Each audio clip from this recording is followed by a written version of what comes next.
Break के बाद तरकश में आपका फिर से स्वागत है। बात करते हैं विनोद जी से भारतीय जनता पार्टी के बारे में और उनकी विचारधारा के बारे में। विनोद जी, फिल्म स्टार्स पर अक्सर आरोप लगते रहते हैं कि जब जब चुनाव आते हैं वो अपने चुनाव क्षेत्र में आ जाते हैं, तो आप इससे कितना इत्तेफाक रखते हैं?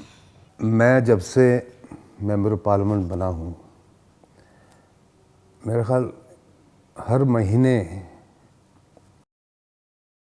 कम से कम जब पार्लियामेंट सेशन चलता है तो मैं सैटरडे संडे अपनी कॉन्स्टिट्यूंसी में आता हूँ। एक सैटरडे संडे मैं बम्बई जाता हूँ अपने परिवार के पास, फिर उसके बाद जो सैटरडे संडे आता है फिर कॉन्स्टिट्यूंसी में आता हूँ। तो इस तरह से मैंने डिवाइड किया हुआ है।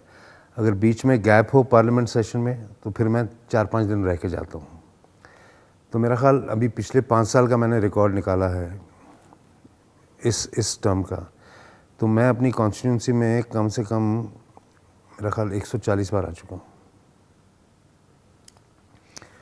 तो मैंने कभी अपनी कॉन्स्टिट्यूंसी को निगलेक्ट नहीं किया है। हालांकि कभी कभी लोग शिकायत करते हैं कि आप नज़र नहीं आते। सब चाहते हैं कि मैं उनके गाँव आऊँ, सब मेरे से फ़ोटों खिंचाना चाहते हैं, हाथ मिलाना चाहते हैं। काम जो मैंने किए हैं वो सब जानते हैं, उनको मेरे कामों से कोई शिकायत नहीं है। लेकिन हमारे कॉन्स्टिट्यूंसी में 1800 विलेजेस हैं, गांव 1800 गांव हैं, और 1800 गांव में मैं एक बार भी गया तो कितने साल लग जाएंगे। तो हर जगह हम पहुंच नहीं सकते हैं। हमने बनाया हुआ है एक जगह, जैसे पठानकोट मेन स्टेशन है, रेलवे का भी है, अब तो एयरपोर्ट भी हमको मिल गया है, फ़्लाइटें शुरू हो गई हैं, दिल्ली से फ़्लाइटें आती हैं। तो यहाँ बेस बना के फिर हम सारी कॉन्स्टिट्यूंसी में जाते हैं। अब की बार हमारी कॉन्स्टिट्यूंसी में 2 नए असेंबली सेगमेंट्स लगे हैं, एक बटाला और एक कादियाँ, जो पहले नहीं थे।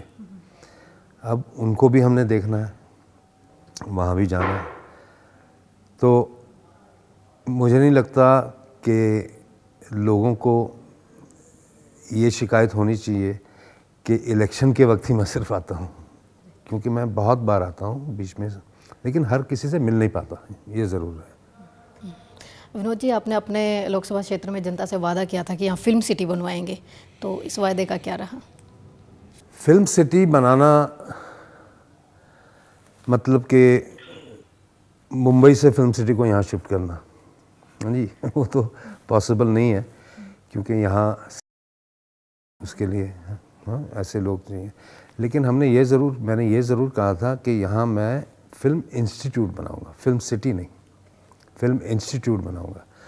फिल्म इंस्टीट्यूट के लिए मुझे अपना पंजाब हमारी सरकार ने कहा था कि आप बनाइए, हम आपको ज़मीन देंगे, सब कुछ करेंगे। और वो हमारी सरकार गिर गई थी पंजाब में। फिर कांग्रेस की सरकार आई है तो उन्होंने तो हमारी बात ही नहीं सुनी। तो अब फिर हमारी सरकार है, अब इस इलेक्शन के बाद फिर हम वो काम शुरू करेंगे। फिल्म इंस्टीट्यूट बनाने के लिए ज़रूर काम करेंगे। विनोद जी, आपने अपनी संसदीय निधि से कितना रुपया अपनी कॉन्स्टिट्यूंसी में अभी तक खर्च किया है और कहाँ कहाँ लगाया? हमारा जो एमपी फंड है, हमको मिलता है 2 करोड़ हर साल। वो पूरा पैसा हमने खर्च किया है। मेरा ख्याल कुछ 20-22 करोड़ रुपया है जो हमने पिछले 5 सालों में खर्चा है, नहीं 11 सालों में खर्चा है। मुझे 11 साल हो गए हैं यहाँ। तो हर साल 2 करोड़ मिलता है। तो वो कुछ पहले 1 करोड़ मिलता था, उसके बाद 2 करोड़ मिलना शुरू हुआ। तो मेरा ख्याल कुछ 20-21 करोड़ रुपये यहाँ खर्चा हुआ है। हमने हमारे 9 विधायक हैं यहाँ, 9 असेंबली सेगमेंट्स हैं, तो हर सेगमेंट को हमने बराबर हिस्सा दिया है। वो पैसा दिया है हमने गाँव की डेवलपमेंट के लिए, स्कूलों की डेवलपमेंट के लिए। कई ऐसी स्कूल थे लड़कियों के, बच्चियों को, जहाँ बाथरूम नहीं थे, उसके लिए हमने पैसे दिए। फिर हमने कंप्यूटर लैब्स के लिए पैसे दिए हैं, हमने कॉलेजेस को लेबॉरेटरीज़ के लिए, खेल कूद के लिए, स्टेडियम के लिए। तो हमने जो इस्तेमाल किया है, सारा पैसा हमने बहुत सही इस्तेमाल किया उसका, और हम पूरा उसकी जांच रखते हैं। जिसको भी पैसा देते हैं हम उसका पूरा हिसाब लेते हैं और जाके देखते हैं कि काम ठीक से हुआ है कि नहीं। हम वो पैसे को मतलब क्या कहते हैं, उसका इस्तेमाल सही, यूटिलाइज सही हो, इसका पूरा प्रयास करते हैं। विनोद जी, एक खास बात जरूर जानना चाहेंगे कि जब आपने राजनीति में आने का फैसला किया तो भारतीय जनता पार्टी को ही क्यों चुना? भारतीय जनता पार्टी में आने के बहुत सारे रीजंस से, एक तो मेरे काफ़ी दोस्त कांग्रेस पार्टी में थे। राजनीति से मेरा कोई लेना देना नहीं है, मैंने कभी कोई इलेक्शन कभी पहले लड़ा नहीं था। मेरा जो एक पॉलिटिशियन से मिलना होता था किसी फंक्शन पे, किसी हमारे फिल्म इंडस्ट्री के फंक्शन पे, या किसी शादी पे, या किसी दोस्त के घर, तो एक ही पार्टी थी जिसने राज किया, कांग्रेस पार्टी ने हमारे देश में के ऊपर। तो जब मैंने देखा कि एक पार्टी से बहुत करप्शन हो रही है, बहुत गुंडागर्दी हो रही है, जाति हो रही है लोगों पर, क्योंकि दूसरी पार्टी थी नहीं मजबूत, तो भारतीय जनता पार्टी उस वक्त उभर के आ रही थी, मजबूत हो रही थी। तो मेरे मन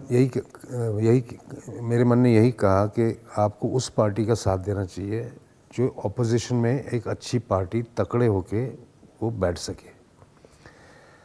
और वाजपेयी जी का, मैं अडवाणी जी का बहुत बड़ा फ़ैन था, दोनों का। जब भी वाजपेयी जी आते थे बम्बई, मैं उनके भाषण सुनने जाता था। तो और पार्लियामेंट में भी सबसे ज़्यादा वो बोले हैं, और जो काम उन्होंने करवाए हैं अपनी कॉन्स्टिट्यूंसी में, और जो इश्यूज़ उठाए हैं पार्लियामेंट में, और किसी पार्लियामेंटेरियन ने इस तरह की बातें नहीं की थी। तो मेरे लिए ये, मैंने अपने अंदर तय कर लिया था कि अगर मैं राजनीति में आऊँगा तो भारतीय जनता पार्टी के ज़रिए आऊँगा, क्योंकि मुझे उन लीडर्स पर विश्वास था, एक सच्चे सुच्चे ईमानदार, एक देशभक्त लीडर्स जो हैं, और हमेशा अच्छी अच्छी बातें करते थे देश की भलाई के लिए। तो मैंने इसी वजह से, मैं एकदम, मुझे कोई डाउट नहीं था कि यही पार्टी मेरे लिए सही पार्टी है। विनोद जी, अगर बात करें कि अगर अटल बिहारी वाजपेयी की बात करें, तो वाजपेयी जी को अगर भारतीय जनता पार्टी से थोड़ा सा अलग रख के बात की जाए तो आपको कौन सा ऐसा कद्दावर नेता लगता है जो वाकई में उनका वारिस बन सकता है? लाल कृष्ण आडवाणी जी, वो उनके साथ डिप्टी प्राइम मिनिस्टर रह चुके हैं। उनका इतना बड़ा हाथ है भारतीय जनता पार्टी को खड़ा करना, मजबूत करना।